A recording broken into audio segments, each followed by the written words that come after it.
Hola, soy Rocío Lacasa, directora de todosobrelaansiedad.com, y hoy tengo el honor de tener conmigo al doctor Luis de Rivera. Bienvenido, muchas gracias por haber aceptado mi invitación. Y bueno, el doctor Luis de Rivera es catedrático en psiquiatría. Él ha estudiado en la Universidad McGill de Canadá y se ha formado también en la Escuela Norteamericana de Psicoanálisis en Nueva York. Podría estar mucho tiempo hablando de su currículum, pero bueno, esas dos formaciones muy importantes. Ha estado mucho tiempo en Canadá y en Estados Unidos. Y luego aquí en Madrid dirige el Instituto de Investigación Psicosomática, ¿no? Sí. Y también en la Escuela Europea de Psicoterapia, ¿verdad? Gracias. Sí, es autor de varios libros. El primero que escribió fue El maltrato psicológico, libro muy interesante si por lo que sea estás viviendo una situación de maltrato o conoces a alguien, porque te da mucha información y muchas pautas. Y hoy lo que venimos a hablar, que me ha parecido un tema fascinante, cómo lo enfoca, es sobre las crisis emocionales. Él ha escrito este libro, Crisis emocionales, estrés, trauma y resiliencia. Luego te dejaré el enlace para que puedas comprarlo si te interesa. Y bueno, en él habla de cómo, las personas en esta sociedad sobre todo estamos muy expuestos a vivir crisis. La vida, de hecho, como él dice, la primera crisis surge al nacer y a lo largo de la vida vamos teniendo diferentes etapas en las que hay cambios importantes, ¿no? Y depende cómo enfoquemos y cómo reaccionemos ante esas crisis, vamos a salir o débiles o fortalecidos de ellas. Y entonces el doctor Luis de Rivera creó un método específico hace unos años, ¿verdad?, que ha ido perfeccionando y bueno, implementando con sus pacientes y en sus formaciones, de 7 pasos específicos para superar las crisis con éxito, ¿no? Y salir reforzados. Entonces, bueno, ¿qué nos puedes contar para ti? ¿Qué sería una crisis emocional? Una crisis es una situación, es un cambio importante. Un cambio en el que las cosas ya no son iguales después. Hay muchos cambios. La vida es un cambio continuo, pero la mayoría de los cambios no importan mucho. Más o menos no hay gran diferencia entre que las cosas sucedan de una forma o de otra. La crisis es una situación en la que va a pasar algo totalmente distinto cuando la crisis termina. Algunas crisis son muy rápidas, duran poco tiempo. Otras crisis son larguísimas. Hay personas que se puede decir que toda su vida están en crisis, una crisis continua. Es una, llamamos también emocional, para distinguirla de todos los demás tipos de crisis, porque en las crisis personales hay una gran respuesta emocional. Las emociones, y es una parte muy importante de mi método, las emociones son opiniones. Son opiniones corporales, y enseguida se convierten en opiniones mentales, opiniones psicológicas. Tenemos todo un órgano en el cerebro, toda una parte importante del cerebro que se llama el cerebro interno, sistema límbico, que se encarga de producir sentimientos, se encarga de transformar la emoción, que es una cosa puntual, rápida, muy corporal, en una experiencia interna, una experiencia más duradera, una experiencia progresiva, que la llamamos sentimiento. Y normalmente no utilizamos para nada esta parte del cerebro, al contrario, procuramos paralizarla, procuramos no sentir los sentimientos que nos resultan desagradables. La esencia de mi método está en aprender a transformar las emociones puntuales y generalmente destructivas en sentimientos que pueden ser muy desagradables al principio, pero que poco a poco se van convirtiendo en una opinión vital, en una opinión interna, se van convirtiendo en algo nuestro, con lo cual podemos hacer algo. De lo que es tuyo puedes hacer lo que tú quieras. Una cosa que no es tuya, una cosa que viene de fuera, un impulso externo, un terror que no controlas, eso es algo que te domina y que te impide responder, te impide salir adelante. La esencia de las crisis es tomar posesión de la respuesta emocional, que no es mala. La respuesta emocional es una opinión instintiva. Tenemos un nivel de opiniones corporales, están en el cerebro humano representados en el hipotálamo, en una zona muy básica, que se encarga de cosas muy simples. Se encarga de comer, o sea, tener hambre, se encarga de dormir, se encarga de hacer el amor, se encarga de 2 aspectos corporales, o mejor dicho, conductuales, que es de huir o de atacar, de manera instintiva, sin pensar, sin sentir nada. Tenemos otra parte del cerebro un poquito más evolucionada, un poquito más avanzada, que se encarga de producir sentimientos. Cada sentimiento es una opinión. Ansiedad es la opinión de que algo muy malo va a pasar, no sabemos bien qué, pero algo muy malo va a pasar. Miedo es muy parecido. Miedo es la opinión de que algo muy malo va a pasar y sabemos qué es lo que va a pasar y quién es el que nos va a atacar. La diferencia entre miedo y ansiedad se discute mucho y es importante, porque algunas personas deciden entre comillas, es un proceso inconsciente, involuntario, pero deciden que para no soportar el sentimiento de ansiedad lo colocan en algo que no es peligroso en sí mismo, pero es igual. Ellos lo colocan en algo y así tienen una fobia. Hay fobias a volar, fobias a los ascensores, fobias a los automóviles o a conducir, que son un pizquitinín razonable, porque algo puede pasar si uno se lo pone a imaginar. Pero tenemos otras fobias a los gatos, tenemos fobias al color amarillo, tenemos unas fobias que son absolutamente absurdas. Pero es igual, o sea, es un miedo a algo que no tiene por qué. Y así podríamos seguir discutiendo mucho, que es algo que seguro que la doctora Lacasa ha hecho muchas veces y ya largamente en este programa, o sea que me voy a centrar en el método en 7 pasos. Yo decía al principio, mi primera experiencia intensa, con crisis, intensa quiero decir con mucha gente en estado de crisis que empezó a venir una detrás de otra, fue cuando publiqué el libro El maltrato psicológico. Y ese libro despertó un gran interés sobre todo en personas que sufrían lo que se está llamando mobbing o acoso en el trabajo, pero también en personas que sufrían otro tipo de acoso, de maltrato familiar, de pareja, etc. Y inicialmente yo pensaba, el primer paso es mantener la calma. Mantener la calma es aprender una técnica de meditación, de concentración, pero pronto descubrí que no es el primer paso. Es el primer paso para la mayoría de las personas que ya han dado el paso anterior. El verdadero primer paso es tomar posesión de sí mismo. Tomar posesión de sí mismo es decidir que todo lo que me ocurre tiene que ver conmigo. Eso es una tontería, os daréis cuenta enseguida que no tiene nada que ver conmigo. Las fuerzas externas, las causas, lo que la gente hace, la situación económica, todo eso son cosas que no controlo en absoluto. Y todas mis desgracias provienen de causas externas. Esa es la verdad. Pero las causas externas escapan de nuestro control. El único control que podemos tener es sobre las causas internas. El único control que podemos tener es sobre nosotros mismos. Entonces, cuando uno toma la decisión de tomarse la vida como una responsabilidad personal, de repente gana un poder inmenso. Ya sabemos que el poder personal que uno tiene en la vida, generalmente y siempre es mínimo. Es una motita de polvo en la infinidad del universo. Eso es cierto. Pero es algo que existe. Y lo más importante es algo que tenemos. Eso lo tenemos. El poder de controlar nuestra vida es mínimo, pero es algo que tenemos. El poder económico, el poder emocional que los demás ejercen sobre nosotros, el poder de la cultura es un poder muchísimo más potente, pero no lo tenemos, no nos vale de nada preocuparnos de eso, no, hemos de empezar con nuestro propio poder. Cuando uno toma conciencia del propio poder, cuando uno toma la decisión de salir adelante en la vida por sí mismo, lo primero que siente es un gran terror. Y entonces ya sí que viene muy bien el segundo paso, que es mantener la calma. Mantener la calma quiere decir lograr un estado mental de serenidad y de conexión con uno mismo. No es cuestión de voluntad. Si alguien te dice, estate tranquilo, mantén la calma, te está haciendo una crueldad. Te está diciendo que hagas algo que es muy buena idea, pero que no sabes hacer. Y el segundo paso es aprender cómo se hace, aprender cómo se activan las zonas del cerebro que se encargan precisamente de producir calma. No decimos de frenar el miedo, no decimos de frenar el estrés, para eso están las pastillas, las medicinas, todo eso frena. La ansiedad, sí, la apaga. Apaga la ansiedad y ya de paso también apaga un poco la capacidad de pensar, apaga la atención, apaga un poquito la memoria, bueno, apaga un montón de cosas, pero te apaga la ansiedad. Pero no hablamos de eso, de lo que hablamos es de aumentar la zona del cerebro que produce calma, la capacidad personal de desarrollar un sentimiento de calma. Y esto es una técnica. Técnica es muy importante. Técnica es un procedimiento que cuando se hace produce un resultado. No es cuestión de fuerza de voluntad, no es cuestión de imaginación, no, es una técnica, es un procedimiento que está muy bien descrito, si os digo la verdad, está muy bien descrito desde hace miles y miles y miles de años.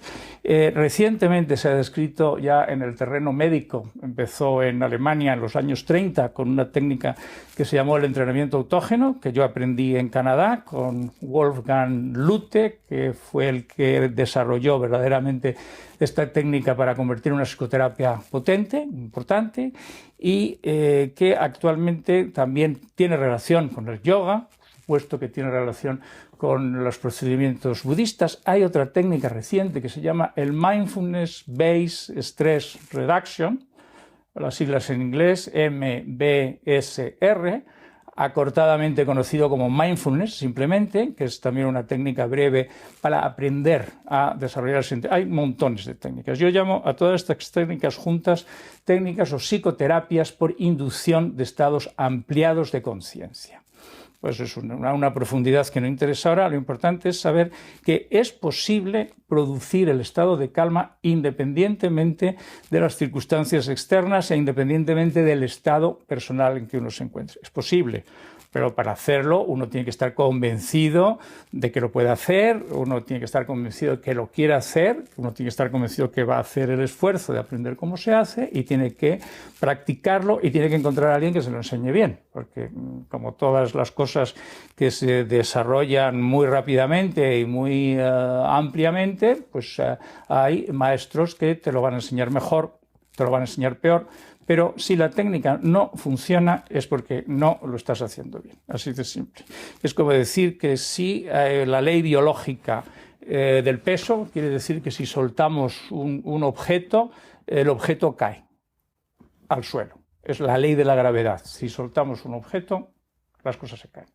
Y la ley de la relajación, podemos llamarla, quiere decir que si hacemos la concentración pasiva, el tipo de concentración necesario para activar la zona de la calma, se produce un estado de calma. Es una respuesta biológica inescapable.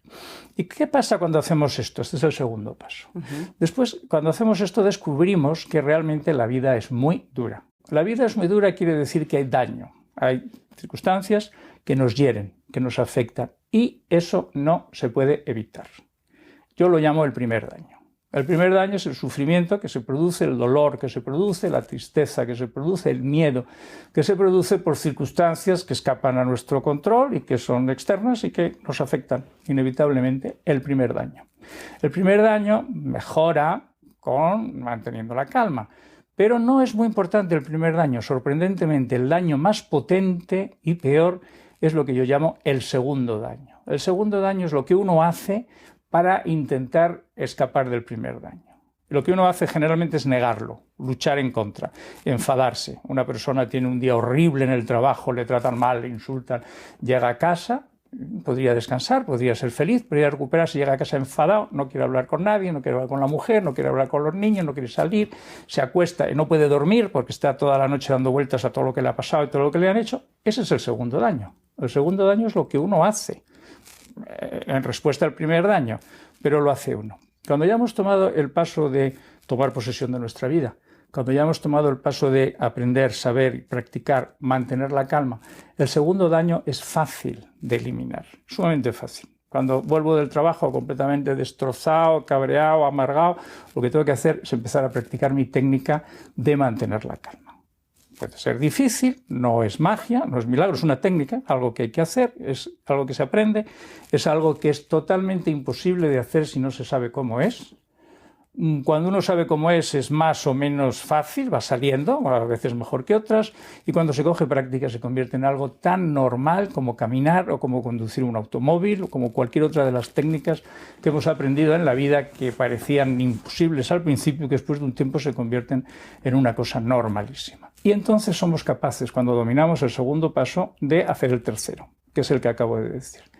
Eliminar el segundo daño. El primero no lo podemos eliminar, hay que aguantar, o quizás sí, ya veremos si lo podremos eliminar. Porque entonces viene el cuarto paso. ¿Sigo? ¿Quieres preguntar algo? ¿Alguna? No. Luego quería hacer un poco un resumen para que le quede muy claro los pasos, pero me está, pareciendo muy interesante cada... ¿Sí? Sí, seguimos con los pasos pues sí, y lo hacemos. Los tres primeros pasos se llaman tratamiento. Los tres primeros pasos son therapy. La persona que sigue los tres primeros pasos porque lo necesita y propiamente se tiene que considerar una psicoterapia. También hemos llamado a este método en 7 pasos más académicamente psicoterapia secuencial integradora.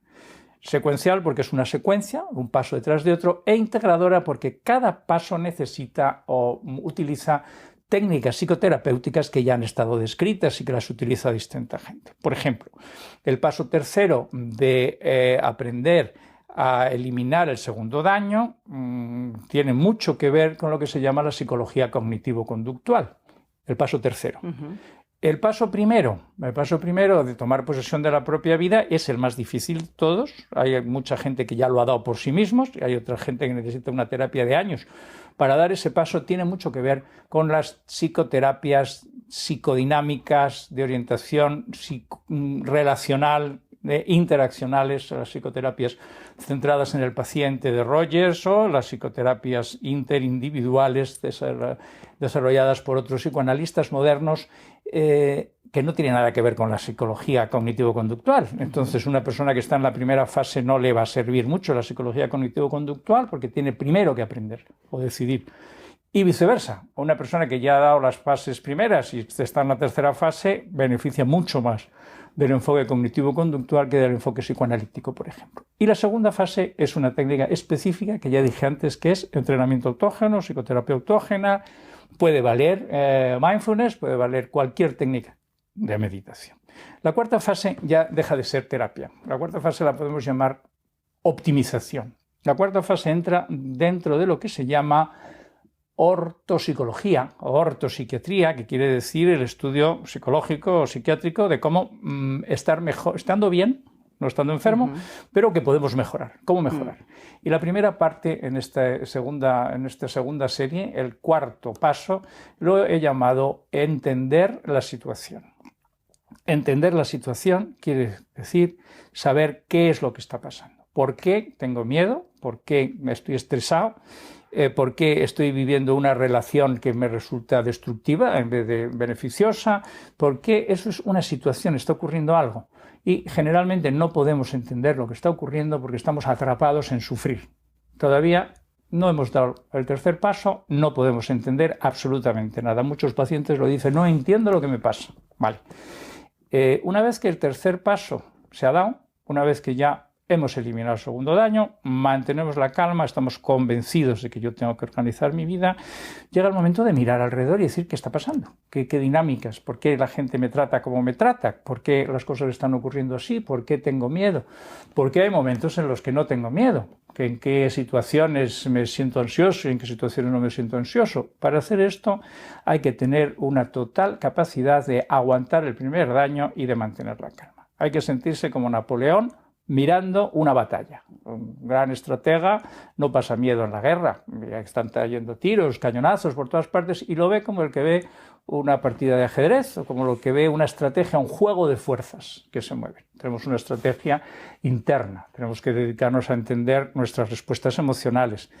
Tenemos que dedicarnos a entender lo que dije antes, sentir el sentimiento, darse cuenta de lo que uno siente y sobre todo, es interesante, cuando hacemos esta capacidad de darse cuenta de lo que uno siente, es interesante cómo los sentimientos cambian, cómo muchas veces uno empieza con un sentimiento de miedo y al cabo de un poquito de tiempo resulta que descubre que lo que verdaderamente tiene es rabia o que lo que tiene es pena o que es tristeza, o mucha gente se encuentra, después de varios pasos de sentimientos, se encuentran con el sentimiento más extendido y más difícil que hay, que es el sentimiento de anhelo. Anhelo es la necesidad de amor. Anhelo es el sentimiento de que uno necesita que le amen y no le están amando todo lo que necesita.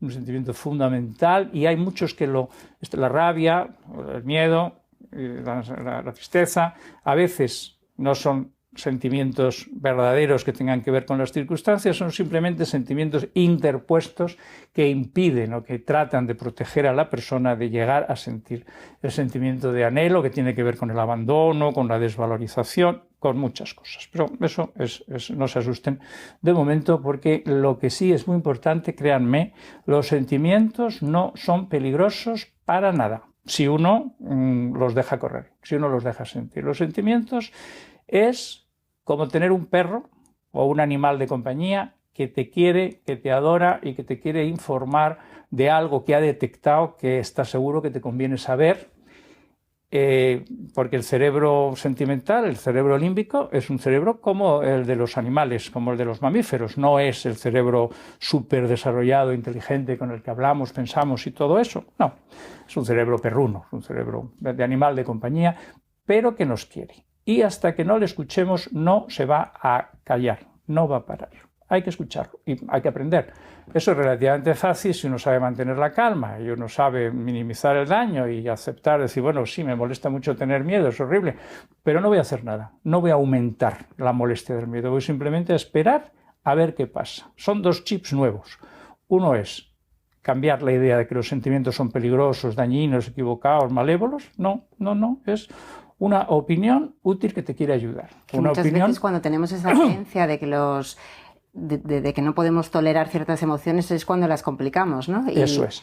Esa sensación de que no podemos tolerar ciertas emociones es falta de práctica. Claro. De hecho, sí es cierto que hay veces que no podemos tolerar las emociones porque nuestras conexiones límbicas no se han desarrollado. No podemos. Y entonces, esas emociones, en lugar de convertirse en sentimientos, se van por donde pueden. Se van al cuerpo. Claro. Se van al cuerpo, generan dolores, generan molestias, generan trastornos de la alimentación, generan toda clase de cambios.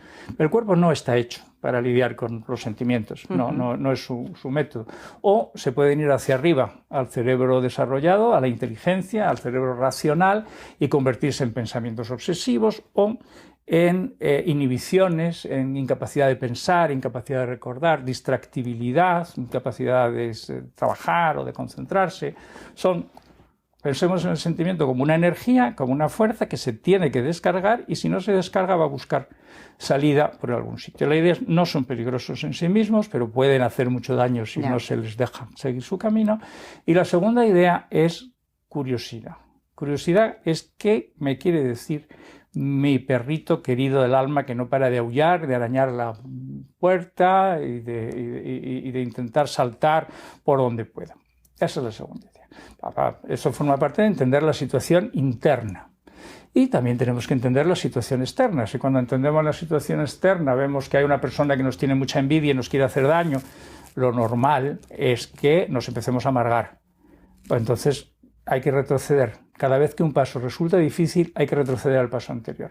Hay que minimizar el daño. Esta persona me envidia, vale, y me quiere hacer daño, vale, esto es un dolor tremendo para mí, vale, pero no voy a hacer nada que lo aumente. Voy a entender la situación externa. Hemos dado el paso 4 en que entendemos cómo son las cosas y ahora vamos al paso 5, es decir, cómo queremos que las cosas sean y qué estoy dispuesto yo a hacer para que las cosas sean así. Hay veces en que cuando empezamos con el paso 5 y vemos todo el esfuerzo que tendríamos que hacer, decidimos que tampoco está tan mal. O sea, que lo dejamos como está, que no merece la pena. Hay veces que no. Hay veces en que uno dice, no, pues aunque me cueste la vida, yo quiero que las cosas sean así. Perfecto. Muy bien. Una manera muy buena de emplear la vida es en conseguir algo que uno ha decidido totalmente que quiere. Fenomenal. Este es el paso. El paso 6. Una vez que tenemos el paso 5 bien afianzado, el paso 6 es muy importante y es posible solamente después del 5. No se puede uno saltar etapas. El paso 6 es decidir o saber qué es lo que uno tiene que hacer para que las cosas sucedan como yo quiero que sucedan. Eso es un término que he visto que últimamente se ha puesto muy de moda en marketing y se llama proacción. Proacción es actuar hacia el futuro. ¿Qué tengo que hacer para que las cosas ocurran? Y la proacción es exactamente lo contrario de la reacción. La reacción es qué es lo que yo hago en base a lo que me ha ocurrido. La reacción es normal. Nacemos programados para reaccionar. Si nos pisan un pie, decimos ¡ay! Y quitamos el pie. Tenemos ya reacciones establecidas. El miedo es una reacción. Muy útil además, porque es la gente que seguramente nuestros antepasados primeros homínidos, que por una razón no tenían miedo, no han dejado descendencia, pero han muerto todos, porque no se han sabido proteger de los peligros. El miedo es una reacción de protección. Hay un peligro. Igual me equivoco y no es tan peligroso, pero por si acaso vamos a pensar que hay un peligro. Bien. Eso es una reacción. Una proacción es algo que uno hace para que algo ocurra. En la proacción estamos creando el futuro, estamos influyendo en las circunstancias. En la reacción, el pasado nos mueve, somos esclavos del pasado, estamos respondiendo a las circunstancias nos llevan. El concepto de proacción entonces resulta muy importante y quiere decir, una vez que ya sé que mi vida depende de mí, una vez que sé mantener la calma, una vez que cuando sufro, pero lo mínimo, una vez que entiendo muy bien las dinámicas que obran en mi vida y a mi alrededor y en mí mismo, una vez que ya tengo muy claro cuál es el sentido de mi vida, qué es lo que yo quiero, cómo quiero yo que sean las cosas. Entonces ya puedo empezar a decir, bueno, ¿y qué tengo que hacer para que las cosas sean como yo quiero que sean? Como algunas personas, cuando hablamos de esto, dicen de manera refleja, dicen, bueno, pero eso es manipulación. Si yo estoy pensando cómo me tengo que portar para que la gente responda como yo quiero que responda, estoy manipulando a la gente. Manipulación se entiende en su sentido malo, maléfico, peyorativo, que es la palabra que tiene manipulación, en aprovecharse de algo. Si estoy haciendo algo para aprovecharme de una persona, por ejemplo, un estafador, por ejemplo, un psicópata, que él tiene sus fines y quiere engañar a alguien para conseguir alguna ventaja de esa persona a costa de hacerle daño, eso es manipular y eso es utilizar la proacción de una manera perversa, de una manera malvada. Lo mismo que la reacción se puede utilizar de una manera perversa. Si yo tengo miedo y el miedo me sirve para escapar de un peligro y para huir de los leones que me vienen a comer, ha sido muy útil, ha sido muy bueno ese miedo. Si yo tengo miedo porque tengo un ataque de ansiedad, una crisis de ansiedad continua y no puedo hacer mi vida, ese miedo es muy malo, es muy inútil. Lo mismo nos ocurre con la proacción. La proacción implica una responsabilidad. Si yo influyo sobre las circunstancias, tengo que estar convencido de que la influencia que hago es positiva, es buena, no daño a nadie, es una cuestión de principio moral, es una cuestión, si queréis, no solo de principio moral, sino de principio lógico, porque según el objetivo que hayamos encontrado en la parte quinta, la proacción busca encontrar una evolución de las circunstancias más positiva que la que tenemos en este momento. Una evolución más positiva para mí y ya de paso para mi entorno. Se es mucho más feliz rodeado de personas felices que rodeado de personas desgraciadas. Entonces aquí ahora viene el séptimo paso. El séptimo paso no lo descubrí yo, el séptimo paso lo descubrieron mis pacientes. El séptimo paso apareció después de un tiempo de llevar rodando el método. Empecé a darme cuenta y empezaron a decirme, mis pacientes, que se encontraban no solamente mucho mejor ellos mismos, sino que estaban más a gusto con los demás y que tenían más amigos, que la gente estaba más a gusto con ellos, que habían cambiado, que sin darse cuenta y sin fuerza de voluntad y sin sacrificio y sin principios morales de quererse obligar a ser bueno y cosas así, no, de manera totalmente natural, les salía una actitud de ayudar, detoxificar a los demás, de procurar que la gente no sufra, de procurar ser amable con todo el mundo, de procurar estar bien, de procurar no exigir demasiado o no pedir cosas que a otra persona le pueden resultar molestas o desagradables, y eso lo habían ido descubriendo solos, de manera automática. Eso estoy buscándole todavía nombre porque eso ya sería el tercer nivel, nivel que entra dentro de crear un mundo mejor, de crear una humanidad mejor. Ese sería, y además tiene un principio lógico que he dicho antes: cuanto más feliz es la gente a mi alrededor, más feliz soy yo.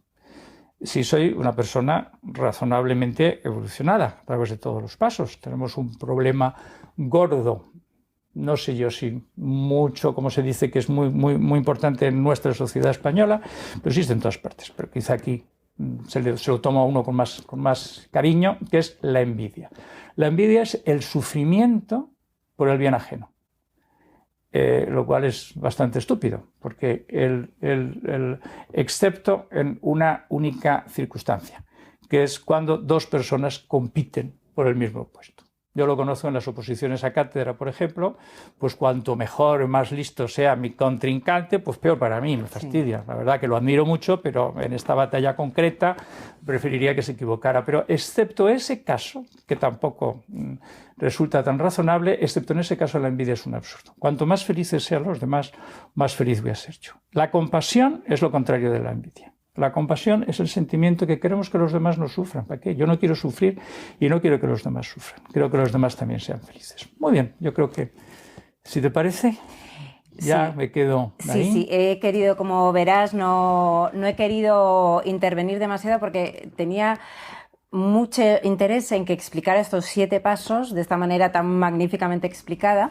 Y al final, bueno, yo creo que este es un vídeo, un audio que vas a tener que ver y escuchar una o más veces, porque hay muchos conceptos interesantes sobre los que pensar, practicar y digerir, ¿no? Como es esto de que efectivamente muchas veces, para tomar perspectiva de la situación en la que estás, no lo puedes hacer cuando tienes niveles de ansiedad muy altos, ¿no? Claro. Sino que primero hay que aprender a calmarse con técnicas muy sencillas, porque al final La concentración pasiva, por ejemplo, de la que hablas, la podemos aplicar en el día a día con técnicas sencillas como simplemente concentrarte, ¿no? Esa es una de las maneras, concentrarte. Eso tienes razón. La técnica, y es importante, Sí. que la técnica es muy sencilla, Sí. pero el secreto no está en la técnica. El secreto está en la perseverancia, Sí. está en la práctica continuada. En creer en ella, ¿no? Creer que no es ni un placebo, que es algo que funciona y que funciona sin ninguna duda, pero no funciona siempre, no funciona siempre automáticamente, no funciona siempre inmediatamente. Hay veces que parece al contrario, hay gente que dice cuando empieza a aprender la técnica que se sienten más ansiosos todavía.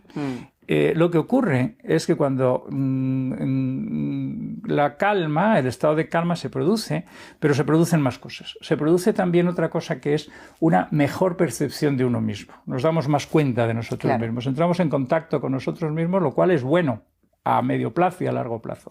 Pero de momento, si nos lo estamos pasando mal, no resulta tan agradable, porque una persona que está ansiosa lo que hace es intentar distraerse como sea para quitarse la ansiedad de la cabeza, y cuando empieza a hacer una técnica de meditación, de lo que se da cuenta se percibe el estado de ansiedad en el que está. Hay que aguantar ese primer shock, continuar y poco a poco, porque la percepción del estado en el que uno está es inmediata. Sin embargo, la respuesta de calma empieza, es una respuesta biológica que empieza poco a poco y va creciendo, va creciendo, va creciendo, y llega un momento en que si el estado de ansiedad está a este nivel y la respuesta de calma va aumentando, todavía estoy ansioso, tengo que esperar un ratito hasta que la respuesta de calma ha aumentado lo bastante como para que el efecto relativo sea que la calma es más fuerte que la ansiedad. Esa parte es muy importante. Muy importante. Es hecho bien recordarla porque además de psicología sabes que se describe un efecto paradójico de la relajación hace muchísimo tiempo, que es exactamente este principio. Cuando uno empieza a relajarse se da cuenta de lo angustiado que está y se angustia más. Sí. Toma conciencia, como tú dices, toma contacto con lo que antes estaba evitando, huyendo, distrayéndose, ¿no? Y es cuando se da cuenta y se asusta muchas veces. Por eso hay que confiar y, como tú dices, pasar ese primer susto, ¿no? Ese primer trago y mantenerte y perderle un poco ese miedo a los síntomas y a las emociones para poder controlarlas al final, que es lo importante. Muy bien, pues ha sido interesantísimo. ¿Vale? Yo seguiré explicando a mis clientes y seguidores con más detalle el método, no con más detalle, sino volveré a incidir en esto aplicándolo a la ansiedad y a sus preguntas concretas, y ya sabes que este libro es muy interesante, Crisis Emocionales. Este es más para profesionales, los síndromes del estrés y el maltrato psicológico.